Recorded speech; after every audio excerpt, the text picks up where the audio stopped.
ইন্নাল হামদুলিল্লাহ ওয়াসসালাতু ওয়াসসালামু আলা রাসূলিল্লাহ আম্মা বা'দ। এক ভাই কমেন্টে জানিয়েছেন, শেখ, অনেক বাঁচতে চাই গুনাহ থেকে, কিন্তু পারছি না কোনো মতে। আসলে এই সমস্যাটা শুধু এই ভাইয়ের একার না, আজ অনেকের অবস্থাই এমন, গুনাহ থেকে বেঁচে থাকার চেষ্টা করেও বাঁচতে পারছে না, বারবার গুনাহে জড়িয়ে পড়ছে। এমনটা কেন হচ্ছে? আসলে গুনাহ থেকে বেঁচে থাকার উপায় কি? এর উত্তরেই আমি আমার প্রিয় ভাই ও বোনদের উদ্দেশ্যে আজ কিছু উপদেশমূলক কথা বলবো, যেন তারা গুনাহ থেকে বেঁচে থাকার কার্যকর কিছু দিক নির্দেশনা পায়। ১. অন্তরে আল্লাহর ভয় জাগ্রত রাখুন।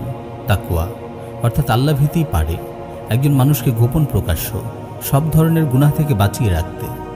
সত্যিকার অর্থে যার অন্তরে আল্লাহর ভয় আছে, যে বিশ্বাস করে আমি যা কিছুই করছি সব আল্লাহ তাআলা দেখছেন, তিনি সব কিছু জানেন, শোনেন, দেখেন, অন্তরের গোপন কামনা বাসনা সম্পর্কেও তিনি অবগত আছেন, এমন ব্যক্তির পক্ষে গুনাহে লিপ্ত হওয়া সম্ভব নয়।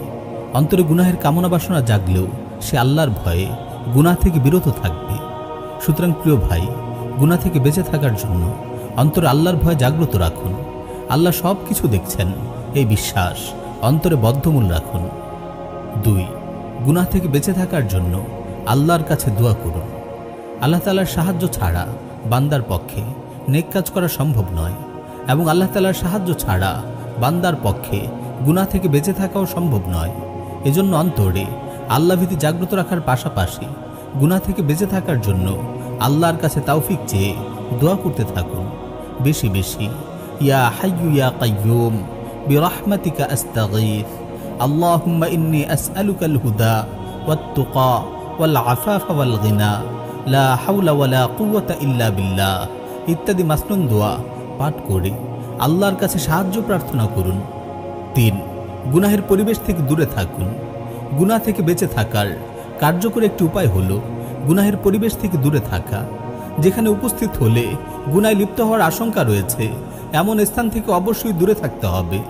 গুনাহের পরিবেশে অবস্থান করে গুনাহ থেকে বেঁচে থাকা কষ্টকর ও কঠিনই বটে।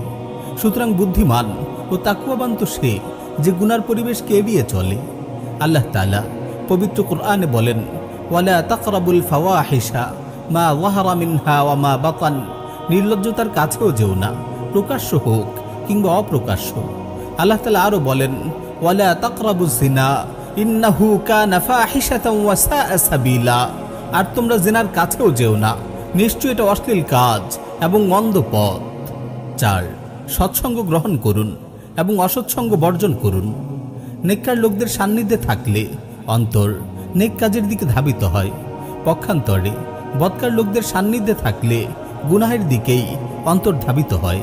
এজন্যই হাদিসে সৎসঙ্গী ও অসৎসঙ্গীর উপমা বর্ণনা করে রাসূল সাল্লাল্লাহু আলাইহি ওয়াসাল্লাম বলেছেন, ইন্নামা মাসালুল জালিসিস সালিহ ওয়াল জালিসিস সু কাহামিলিল মিসকি ওয়া নাফিখিল কির ফাহামিলুল মিসকি ইম্মা আন ইউহযিয়াক ওয়া ইম্মা আন তাবতাআ মিনহু ওয়া ইম্মা আন তাজিদা মিনহু রিহান তাইয়্যিবাহ ওয়া নাফিখুল কির ইম্মা আন ইউহরিকা সিয়াবাক ওয়া ইম্মা আন তাজিদা রিহান খাবিসা।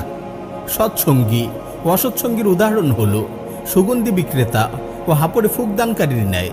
সুগন্ধিওয়ালা হয়তো তোমাকে উপহারস্বরূপ সুগন্ধি দেবে, অথবা তার কাছ থেকে তুমি কিনে নেবে, তা না হলেও তার থেকে অন্তত সুগন্ধি পাবে। আর হাপড়ে ফুকদানকারী হয়তো তোমার কাপড় পুড়ে ফেলবে অথবা দুর্গন্ধ পাবে। সুতরাং গুনাহ থেকে বেঁচে থাকতে অবশ্যই অসৎসঙ্গ বর্জন করুন। ৫. দৃষ্টিকে সংযত রাখুন। দৃষ্টির দ্বারাই মানুষ অনেক জঘন্য গুনাহের দিকে প্রথমে প্রলুব্ধ হয়, এরপর অন্তরে জ্বলে ওঠে কামনা বাসনার আগুন, আর এক সময় তা বাস্তবে সংঘটিত হয়। হাদিস এসেছে, রাসূল সাল্লাল্লাহু আলাইহি ওয়াসাল্লাম বলেছেন, ফাজিনাল আইনি আন নাযার ওয়া জিনাল লিসানি আল মিনতিক ওয়ান নাফসু তামান্না ওয়া তাশতাহি ওয়াল ফারজু ইউসাদ্দিকু যালিকা কুল্লুহু ওয়া ইউকাযযিবু। চোখের জেনা হলো দৃষ্টিপাত, জিহ্বার জেনা হলো কথা বলা। নফস কামনা করে আর যৌনাঙ্গ সেটা সত্য অথবা মিথ্যা সাব্যস্ত করে। এজন্যই আল্লাহ তাআলা পবিত্র কোরআনে দৃষ্টিকে সংযত রাখার আদেশ দিয়ে বলেন, কুল্লিল মুমিনিনা ইয়াগুদ্দু মিন আবসারিহিম ওয়া ইয়াহফাযু ফুরুজাহুম যালিকা আযকা লাহুম ইন্নাল্লাহা খাবীরুম বিমা ইয়াসনাউন ওয়া কুল্লিল মুমিনাতি ইয়াকদুদনা মিন আবসারিহিন্না ওয়া ইয়াহফাজনা ফুরুজাহুন্না, মুমিনদের বলুন তারা যেন তাদের দৃষ্টিকে সংযত রাখে এবং তাদের যৌনাঙ্গের হেফাজত করে, এতে তাদের জন্য রয়েছে পবিত্রতা। নিশ্চয়ই তারা যা করে আল্লাহ তা অবহিত আছেন। আর ঈমানদার নারীদের বলুন তারা যেন তাদের দৃষ্টিকে সংযত রাখে এবং তাদের যৌনাঙ্গের হেফাজত করে। সুতরাং গুনাহ থেকে বেঁচে থাকার জন্য অবশ্যই আপনার দৃষ্টিকে সংযত রাখুন। 6. ফ্রি মিক্সিং থেকে বেঁচে থাকুন। ফ্রি মিক্সিং অভ্যস্ত হওয়ার কারণেই বর্তমানে নারী পুরুষদের মাঝে ব্যাপক হারে জেনা ব্যভিচারের মাত্রা বৃদ্ধি পেয়েছে। আশঙ্কাজনকভাবে বেড়েই চলেছে জঘন্য সব অশ্লীল কর্মকাণ্ড। নারী পুরুষ যদি বেপর্দায় যত্রতত্র অবাধ বিচরণ না করত, তবে সমাজে গুনাহ, অপরাধ সংগঠনের হার অনেক কমে যেত। সুতরাং গুনাহ থেকে বেঁচে থাকতে হলে ফ্রি মিক্সিংয়ের অভ্যাস অবশ্যই পরিহার করতে হবে, পর্দার প্রতি যত্নবান হতে হবে। 7. অযথা ইন্টারনেটে সময় কাটাবেন না। ইন্টারনেটের কিছু কল্যাণকর দিক যেমন রয়েছে নানান মন্দ দিকও, তবে খুব কম ইউজারই কল্যাণকর দিকগুলোর মাঝে সীমাবদ্ধ থাকে। প্রয়োজন ছাড়া অধিক সময় ইন্টারনেটে বুঁদ হয়ে থাকার কারণেই অনেকেই এর দ্বারা নানান গুনায় জড়িয়ে পড়ে। গান বাজনা, হারাম রিলেশন, চ্যাটে অশ্লীল আলাপন, পর্নোগ্রাফি ইত্যাদি জঘন্য সব গুনাহের প্রসার হচ্ছে ইন্টারনেটের মাধ্যমে। সুতরাং গুনাহ থেকে বেঁচে থাকতে হলে আপনাকে ইন্টারনেট ব্যবহারে খুব সতর্ক হতে হবে। একান্ত প্রয়োজনীয় সাইটগুলো ভিজিট ছাড়া ইন্টারনেটে অধিক সময় ব্যয় করবেন না। যারা বিভিন্ন অশ্লীল পোস্ট লাইক শেয়ার করে তাদেরকে ফ্রেন্ড লিস্টে রাখবেন না। 8. হারাম রিলেশন থেকে বেঁচে থাকুন। হারাম রিলেশনে জড়িয়ে পড়া ব্যক্তি নানান মন্দ কাজে লিপ্ত হয়, সুযোগ পেলেই জেনা ব্যভিচারে মত্ত হয়ে যায়। নারী পুরুষ যেই এই মারাত্মক ব্যাধিতে আক্রান্ত হয় সে ইবাদতের স্বাদ হারিয়ে ফেলে। গুনাহ করতে করতে তার অন্তর এতটাই মৃত ও অনুভূতিহীন হয়ে পড়ে যে গুনাহকে তার কাছে আর গুনাই মনে হয় না। সুতরাং গুনাহ থেকে বেঁচে থাকতে হলে এই মারাত্মক ব্যাধি থেকে আপনাকে অবশ্যই মুক্ত থাকতে হবে। 9. বিয়ের সামর্থ্য থাকলে বিয়ে করে নিন।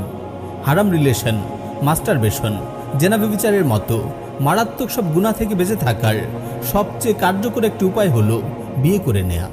রাসূল সাল্লাল্লাহু আলাইহি ওয়াসাল্লাম বিয়ের প্রতি উদ্বুদ্ধ করে বলেছেন, ইয়া মা'শারাশ শাবাব মান ইসতাতা'a মিনকুমুল বা'আতা ফালইয়াতাযাওয়াজ ফাইন্নাহু আগাদ্দু লিল বাসার ওয়া আহসানু লিল ফারজ ওয়া মান লাম ইসতাতি' ফাআলাইহি বিস-সাওম ফাইন্নাহু লাহু উজা। হে যুব সমাজ, তোমাদের মধ্যে যে বিবাহের সক্ষমতা রাখে সে যেন বিবাহ করে নেয়, কেননা তা দৃষ্টি অবনত রাখা ও লজ্জাস্থান হেফাজত করার জন্য অত্যন্ত কার্যকর। আর যে বিবাহের সক্ষমতা রাখে না সে যেন রোজা রাখে, কেননা রোজা হলো তার জন্য গুনাহ থেকে বাঁচার রক্ষা কবচ। 10. নিজের স্ত্রীকে কাছে রাখুন। আপনি বিবাহিত হয়ে থাকলে আপনার স্ত্রীকে কাছে রাখার চেষ্টা করুন। পরিবার নিয়ে আপনার কর্মস্থলের পাশেই বসবাস করুন। স্ত্রী কাছে থাকলে নিজের চরিত্র হেফাজত করা সহজ হয়। 11. বেশি বেশি নফল রোজা রাখুন। রোজা গুনাহ থেকে বাঁচার রক্ষা কবচ। রোজা রাখার দ্বারা অন্তরে তাকওয়া অর্জিত হয়, প্রবৃত্তির চাহিদাকে নিয়ন্ত্রণ করা সহজ হয়। এজন্যই তো রাসূল সাল্লাল্লাহু আলাইহি ওয়াসাল্লাম উল্লিখিত হাদিসের শেষাংশে বলেছেন, ওয়ামান লাম ইয়াস্তাতি' ফাআলাইহি বিস-সাওম ফাইন্নাহু লাহু উজা। আর যে বিবাহের সক্ষমতা রাখে না সে যেন রোজা রাখে, কেননা রোজা তার জন্য গুনাহ থেকে বাঁচার রক্ষা কবচ। 12. নেক কাজে মশগুল থাকুন। বেশি বেশি নেক কাজে মশগুল থাকার দ্বারা অন্তর্পুত পবিত্র থাকে, গুনাহের আগ্রহ হ্রাস পায়। এজন্য গুনাহ থেকে বেঁচে থাকতে ফরজ ওয়াজিব এই আমলগুলো আদায়ের পাশাপাশি বেশি বেশি নফল ইবাদতে মশগুল থাকুন। 13. মহান লক্ষ্য পূরণে নিজেকে ব্যস্ত রাখুন। নিজেকে যে মহান লক্ষ্য পূরণে ব্যস্ত রাখে তার গুনাহ বা অনর্থক কাজ করার সময়টা কই? সে তো আপন লক্ষ্য পূরণে চেষ্টা সাধনায় রত থাকে। মুসলিম উম্মাহ আজ পৃথিবীতে অনেক শোচনীয় ও লাঞ্ছিত অবস্থায় রয়েছে। কাফির মুশরিকরা পৃথিবীতে ফেরাউনি শাসন কায়েম করে রেখেছে। এমন ক্রান্তি লগ্নে মুসলিমদের তো দিন বিজয়ের পথে কার্যকর প্রচেষ্টা ব্যয়ে ব্যস্ত থাকা জরুরি। জালিমদের কবল থেকে মাজলুমদের মুক্ত করার মিশনে মশগুল থাকা উচিত। এমন অবস্থায় কি করে একজন মুসলিম গুনার সাগরে ডুবে থাকে? বস্তুত নিজেকে দিনে আবশ্যকীয় কর্তব্য পালনে ব্যস্ত রাখলে অন্তর গুনার দিকে ধাবিত হওয়ার সময় পাবে না। পার্থিব ব্যাপারেও একই কথা। আজকে অনেক যুবক বেকার সময় কাটায়, চাকরি নাই করে নিষ্ক্রিয় হয়ে বসে থাকে, অথচ তারা চাইলে সচ্ছলতা লাভের জন্য বৈধ উপায়ে নানান উদ্যোগ গ্রহণ করতে পারে। গবাদি পশু পালন, মৎস্য চাষ, কৃষিকাজ, ব্যবসা বাণিজ্য করে আর্থিকভাবে লাভবান হতে পারে। এর দ্বারা পার্থিব বিভিন্ন প্রয়োজন তারা মেটাতে পারে।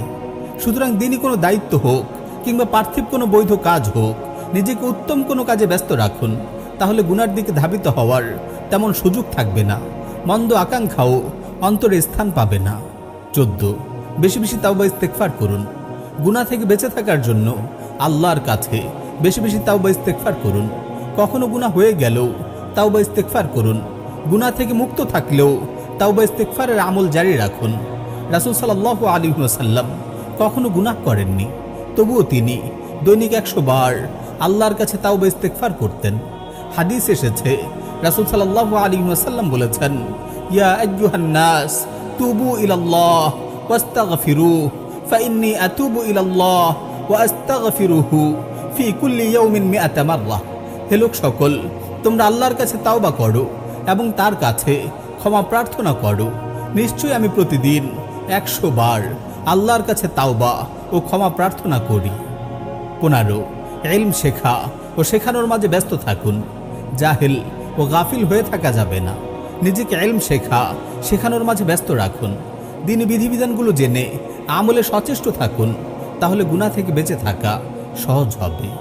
16, কোরআন তিলাওয়াত করুন এবং কোরআন বোঝার চেষ্টা করুন। নিয়মিত কোরআন তিলাওয়াতে মশগুল থাকুন। যারা এখনও বিশুদ্ধভাবে কোরআন তিলাওয়াত করতে জানেন না, তারা অবশ্যই কোরআন তিলাওয়াত শেখায় মনোনিবেশ করুন। আর যারা তিলাওয়াত করতে জানেন, তারা নিজেরা নিয়মিত তিলাওয়াত করুন এবং অন্যকেও তিলাওয়াত শেখান। কোরআন তিলাওয়াতের পাশাপাশি কোরআনকে বোঝার জন্য তাদাব্বুরের সাথে কোরআন অধ্যয়ন করার চেষ্টা করুন। ইনশাআল্লাহ কোরআন তিলাওয়াত শেখানোর মাঝে ব্যস্ত থাকলে গুনার দিকে অন্তর ধাবিত হবে না। 17, ওলামায়ে কেরামের সংস্রবে থাকুন। সত্যবাদী ওলামায়ে কেরামের সংস্রব গ্রহণ এবং তাদের থেকে ওয়াজ নসিহত শ্রবণের দ্বারাও অন্তরে নেক আমলের আগ্রহ বৃদ্ধি পায়, আর এতে গুনাহ থেকে বেঁচে থাকাও অতি সহজ হয়। সুতরাং সত্যবাদী আলিমদের সংস্রবে থাকার চেষ্টা করবেন। 18, দিনী আলোচনা শ্রবণ করুন এবং দিনী বই পুস্তক অধ্যয়ন করুন। প্রতিদিন কিছু সময় দিনী আলোচনা শুনুন, দিনী বই পুস্তক অধ্যয়ন করুন। এতে অন্তরে আমলের আগ্রহ যেমন বৃদ্ধি পাবে, গুনাহ থেকে বেঁচে থাকার মানসিকতাও তৈরি হবে। 19, ঘরে ঈমানি পরিবেশ গড়ে তুলুন। আপনার ঘরে ঈমানি পরিবেশ গড়ে তুলুন। পরিবারের সদস্যদের নিয়ে নিয়মিত দিনী মজলিস করুন। ঘরে যেন গান বাজনা, নাটক, সিরিয়াল, পরনিন্দা, গায়রা মাহরামদের সাথে বেপরদা সাক্ষাৎ ইত্যাদি গুনাহের আয়োজন না হতে পারে, সে ব্যাপারে সতর্ক দৃষ্টি রাখুন। ঘরকে গুনাহের সরঞ্জাম মুক্ত রাখুন।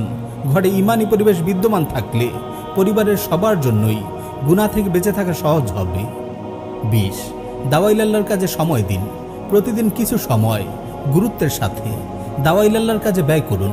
যারা দিন থেকে দূরে, তাদেরকে দিন অনুযায়ী চলার দাওয়াত দিন। যারা নামাজ পড়ে না, তাদেরকে নামাজের গুরুত্ব বোঝান।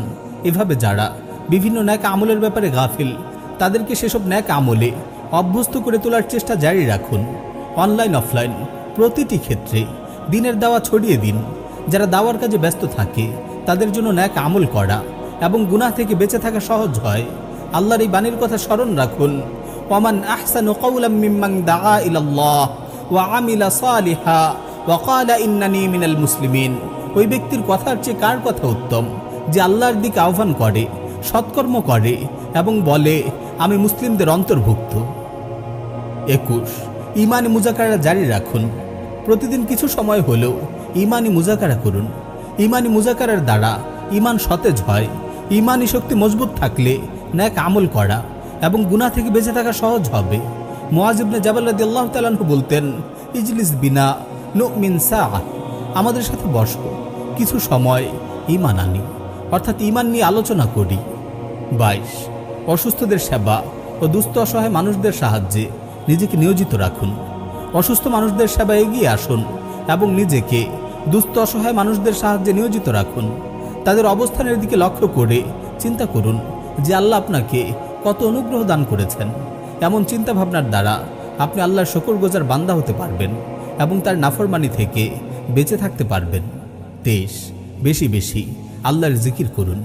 হাদিস শরীফে এসেছে, মাসালুল্লাযী ইয়াযকুরু রাব্বাহ ওয়াল্লাযী লা ইয়াযকুরু রাব্বাহ মাসালুল হাজ্জি ওয়াল মাইয়িত, যে তার পালনকর্তার জিকির করে আর যে জিকির করে না তাদের উপমা হলো জীবিত ও মৃত ব্যক্তি। যে আল্লাহর জিকির করে না, যার অন্তর মৃত, সেই তো গুনায় ডুবে থাকে। সুতরাং আল্লাহর জিকিরে আপনার অন্তরকে জীবিত রাখুন। 24 গুনাহ হয়ে গেলে তৎক্ষণাৎ তওবা করে আরও বেশি ইবাদতে মশগুল হন। গুনাহ থেকে বেঁচে থাকার সর্বাত্মক চেষ্টার পরও কখনো যদি গুনাহ হয়ে যায় তৎক্ষণাৎ তওবা করুন। চোখের অশ্রু ফেলে আল্লাহর কাছে ক্ষমা প্রার্থনা করুন। আগের চাইতে আরও বেশি নেক আমলে মশগুল হন। 25 গুনাহের কারণে খুব বেশি অনুতপ্ত হন। গুনাহ হয়ে গেলে এমন অনুভূতিহীন হয়ে থাকবেন না যে আপনার দ্বারা কোনো অপরাধী হয়নি, বরং গুনার কারণে অনুতপ্ত হন যেন পুনরায় আর এমন কাজ আপনার দ্বারা না হয়। 26 মুহাসাবা করুন। প্রতিদিন একটা সময়, বিশেষ করে রাতে ঘুমানোর আগে, সেদিনের প্রতিটি কাজ নিয়ে মুহাসাবা করুন। নিজে নিজের হিসাব গ্রহণ করুন। সেদিনের ভুল ত্রুটিগুলো চিহ্নিত করে আল্লাহর কাছে ক্ষমা প্রার্থনা করুন। সামনে এমন ভুল না করার ব্যাপারে দৃঢ় প্রতিজ্ঞা করুন। 27 মৃত্যুর কথা স্মরণ করুন। প্রিয় ভাই, মৃত্যুর ব্যাপারে গাফিল হবেন না। এটা ভাববেন না যে আপনি 60-70 বছর বা তার চেয়েও বেশি হায়াত পাবেন। এমনও হতে পারে আজকের দিনটি আপনার জীবনের শেষ দিন। গুনাহে লিপ্ত থাকা অবস্থায় তো আপনার মৃত্যু চলে আসতে পারে। আপনি কি গুনাহে লিপ্ত থাকা অবস্থায় মন্দ পরিণতির সাথে দুনিয়া থেকে বিদায় নিতে চান? না, এমনটা তো কেউই চায় না। তাহলে কিভাবে এতটা নিশ্চিত হয়ে যান যে গুনাহ করেও আপনি আরও অবকাশ পাবেন? সুতরাং মৃত্যুর কথা স্মরণ রেখে গুনাহ থেকে বেঁচে থাকুন। রাসূল সাল্লাল্লাহু আলাইহি ওয়াসাল্লাম বলেছেন, আকসিরু যিকরা হাযিমিল লাযযাত ইয়ানি আল মাউত, তোমরা বেশি পরিমাণে জীবনের স্বাদ হরণকারী মৃত্যুর কথা স্মরণ করো। 28 অবসর সময়কে ন্যাক কাজে লাগান। অবসর সময়গুলোকে নষ্ট করবেন না।